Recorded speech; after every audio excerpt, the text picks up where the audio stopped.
ஓம் சிவம். அன்பே சிவம், அனைத்தும் சிவம், முற்றும் சிவம், முடிவும் சிவம், முதலும் சிவம். அன்பே சிவம். சிவத்தின் பொருள் தெரியாமல் அன்றும் மக்கள் வாழ்கின்றார்கள். அவருடைய வகுப்பு வரையை இயற்கை தத்துவம், அதாவது பசுமையிலிருந்து இவ்வுலகம் உருவாகின்றது. முதல் புல் உருவானது, செடி கொடி மரம் இது போன்ற பசுமையிலிருந்து உருவானது. அதுக்கு பிறகு ஜீவராசிகள் உருவானது. அதுக்கு பிறகு மனிதர்கள் உருவானார்கள். இதுதான் இந்த இயற்கை நீதி. இந்த அடிப்படையில் இவ்வுலகம் உருவாகி இதுவரை 450 கோடி வருஷம் ஆகின்றது. இன்று தென்னாடு வடநாடு என்பது, இன்று வடநாட்டில் இருக்கும் பனிமலை ஒரு காலத்தில் தென்னாட்டில் இருந்தது.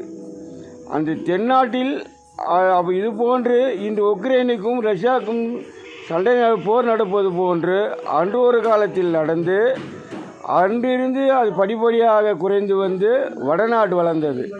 ஒன்று வடநாட்டு அழிந்து தென்னாட்டு வர காலம் காத்திருக்கு. ஏன் இன்று உரைக்கிறார் என்றால், இவ்வுலகம் இயக்கமாவதற்கு இயற்கை தத்துவம் பல கோடி வழிகள் உள்ளது. பல்லாயிரம் உயிர்கள் வாழ்வதற்கு வழிகள் உள்ளது. அது உங்களால் அறிய இயலாது. ஆகையால் இதுவரை வாழ்ந்திருக்கலாம், ஆடியிருக்கலாம், பாடியிருக்கலாம், அனைவரும் கூடியிருக்கலாம், நன்மையை அடைந்திருக்கலாம், தீமையை கண்டிருக்கலாம். ஆனால் உண்மையை உணரவில்லை. காரணம், இதுவரை பூமியில் இடைவெளி மிக விரிந்து கிடந்தது. இன்று இருக்கும் பூமி நிலை உழைக்கும் மக்களுக்கு அறிய சக்தி கிடையாது. காரணம், சமுதாயத்தில் அவர் சிக்கி தவித்து கொண்டிருக்கிறார்கள். ஆனால் அரசியல்வாதிகளுக்கு அறியாதது ஏதும் இல்லை. ஆனால் அறிந்தும் அறியாமலும் மனம் போன போக்கில் கொண்டிருக்கிறார்கள். மனம் செல்லும் வழிக்கு செல்வதற்கு இவர் ஆடு மாடுகளை வழிநடத்துகிறார்கள், மனிதனை வழிநடத்துகிறார்கள். மனிதன் உயிரை மதிக்க வேண்டும். மனிதனுடைய ஆத்மாவே பிறவி எடுக்கின்றது, பிறவி தொடர்கின்றது, வம்சம் தொடர்கின்றது. இந்த மண்ணே ஒரு மனிதனை நியமிக்கின்றது.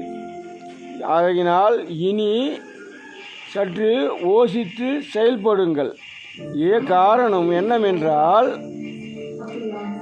இன்று ஐவஸ் என்று மத்திய சர்க்காரிடத்தில் அனுமதி உள்ளது. ஆனால் மாநில சர்க்காருக்கு என்ன வேலை உள்ளது? ஒரு ஐவஸில் வீடு கட்டுவதோ கடை வைப்பதோ போன்ற நிலைகள் வரும்போது மாநில சர்க்கார் செய்ய வேண்டிய வேலை என்ன? அதை பின்னாடி வரக்கூடிய பொருள் அதை ஆராய்ந்து இங்கே கட்டக்கூடாது, செயல்படக்கூடாது என்று எல்லாம் கூறுவதுதான் மாநில சர்க்காருடைய அறிவுரை. ஆனால் மாநில சர்க்கார் அவ்வாறு செய்யவில்லை. பணத்தை வாங்கி கொண்டும் அவர் இச்சைக்கு விட்டு விடுவது, பின் காலி செய்வது, இதை போன்ற லீலைகள். காலி செய்யும்போது அந்த மனிதனை மதிப்பதில்லை.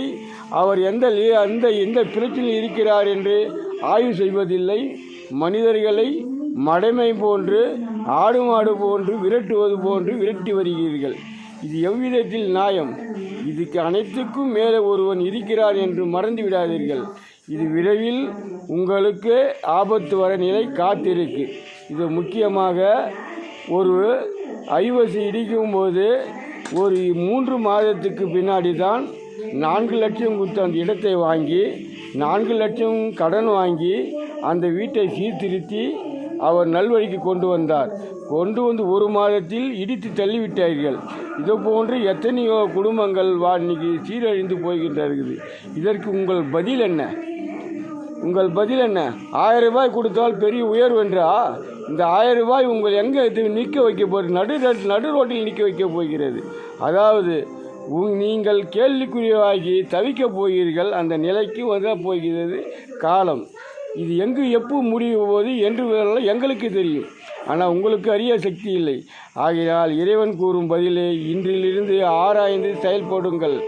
உங்களுக்கும் நன்மை பிறக்கும், குடிமக்களுக்கும் நன்மை பிறக்கும், இந்த பூமிக்கும் நன்மை பிறக்கும், ஆகாயத்துக்கும் நன்மை பிறக்கும். அனைத்து உயிருக்கும் நன்மை பிறக்கும் என்பது இறைவன் வாக்காகும். அன்பே சிவம். ஓம் சிவம். அன்பே சிவம்.